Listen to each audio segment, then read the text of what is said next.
be comparing Act 3, Scene 4 of Shakespeare's Macbeth with Act 2, Scene 7 of Verdi's Macbeth, in which Macbeth holds a banquet for the lords of Scotland, but is interrupted by a hallucination of the recently murdered Banquo. Our main focus will be on each artist's form and means of expressing tone via wordplay and orchestral accompaniments through different modes of presentation, operatic composition, and playwriting. Shakespeare's Macbeth is written almost entirely in blank verse. Exceptions, however, include the sleepwalking scene and the porter's speech, which are written in prose. Blank verse is an iambic pentameter, or a sequence of 10 syllables alternating between stressed and unstressed. Writing in this meter gives the verse a rather rhythmic feel, but what gives Shakespeare's work the powerful dramatic touch is his mastery of language and wordplay. With such a vocabulary, any emotion and scene is describable and can also hold multiple meanings. For each word seems to be carefully chosen based off of several definitions or obscure definitions for a word form from throughout history. For example, in the line in which Macbeth is confronting Banquo's ghost, which is unseen by the rest of the banquet, he says, "If charnel houses and our graves must send those that we bury back, our monuments shall be the maws of kites."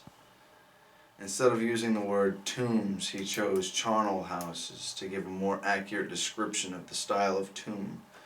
Then the use of our graves can refer to either another form of tomb to the character's solemnness or the threatening outcome of the situation.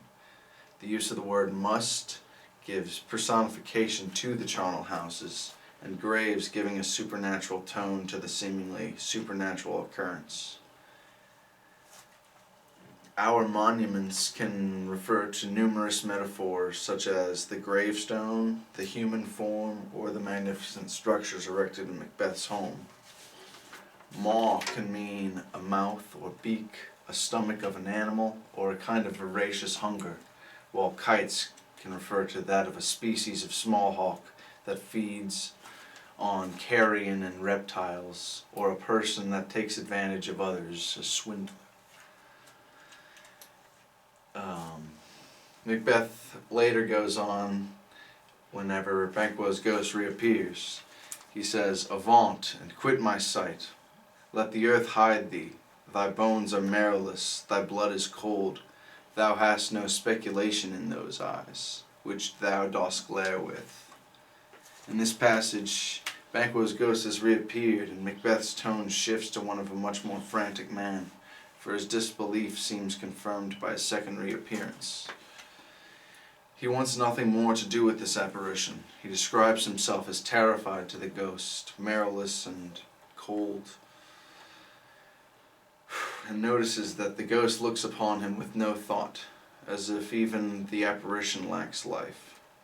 Speculation can also mean that Banquo, in his death, is unaware that Macbeth has had him murdered, and is simply attending the feast as he would have otherwise.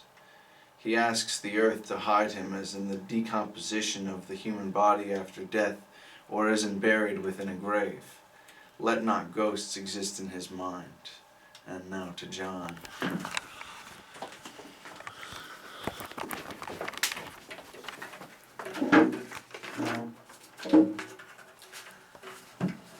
As a composer of Macbeth the opera, one of Verdi's top priorities was to effectively interpret Shakespeare's play through music. Being one of the great opera composers of the Romantic era, Verdi, of course, was very successful at this, using many commonly used tools of operatic composition to convey these emotions and themes.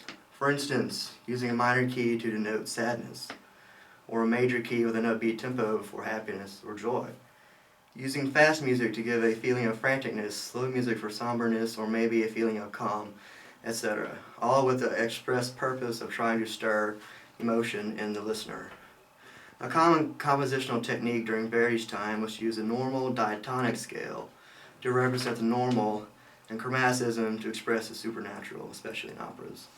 Verdi makes use of this technique in Macbeth to very great effect. The witches are, of course, introduced by very chromatic music in the first act, but what is interesting is how Verdi expresses through chromaticism the witch's growing influence over Macbeth as he descends into madness and succumbs to the influences of the supernatural. The banquet scene at the end of Act II illustrates Verdi's use of this technique quite effectively. The famous drinking song in this scene is very diatonic in a major key, resembling perhaps an Italian folk song. Macbeth and Lady Macbeth put on a facade of noble virtue, happily greeting, welcoming, and toasting their guests. Macbeth doesn't show his true self musically until the entrance of the assassin, after Lady Macbeth's toast.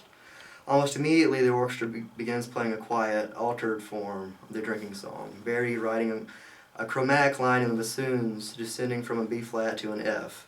This alters a harmony significantly underneath the melodic line. For instance, the usual major dominant F chord in third measure is now minor. An oboe, also playing a descending chromatic line, enters at the same time as Macbeth, on the second beat of the sixth measure. As Macbeth mentions that the assassin has blood on his face, the strings enter with a crescendoing trill of E to F natural, resolving to G flat, a flat 6 in the key of B flat, an example of modal mixture, before then resolving back to the dominant F. Throughout this short aside, Verdi is obviously using the descending chromatic lines of the woodwinds, the trilling strings, and the solemn accompaniment of the once joyous drinking song to musically express Macbeth's unnatural ambition. After the assassin informs Macbeth that Banquo is now dead, he and Lady Macbeth immediately return to their facades, as the orchestra accompaniment and their singing returns to the joyous, lively style from the beginning of the scene. When Macbeth sees Banquo's ghost, Verdi immediately modulates from the key of F to the parallel key of F minor, another example of chromaticism using modal mixture. Macbeth's exclamation, "Which of you has done this?" is sung in intervals of a half step from C to D, natural, a chromatic line.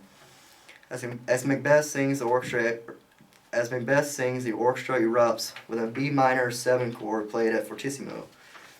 Rapid altering F and A flat 16th notes in the strings signify the guests' confusion and surprise, as well as Macbeth's terror, while Macbeth sings another chromatic line descending an interval of a minor 6, D flat to F.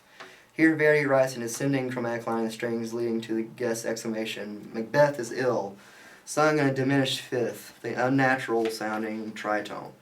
The section climaxes with a highly chromatic harmonic progression to C flat as Macbeth asks, "Can the dead rise from the grave?" Verdi then returns to the diatonically sounding drinking song, as Lady Macbeth hopelessly tries to revive the party, and the scene alters back and forth between the diatonic and chromatic as Macbeth once again becomes terrified by Banquo's ghost. Verdi brilliantly contrasts the musically diatonic and chromatic to create certain emotions in the listener, and to also convey the emotions and true nature of the characters. The use of chromaticism to musically express the unnatural and supernatural, as well as emotions such as terror, is a subtle but brilliant compositional technique when used effectively. Verdi certainly accomplished that in this scene. Thank you.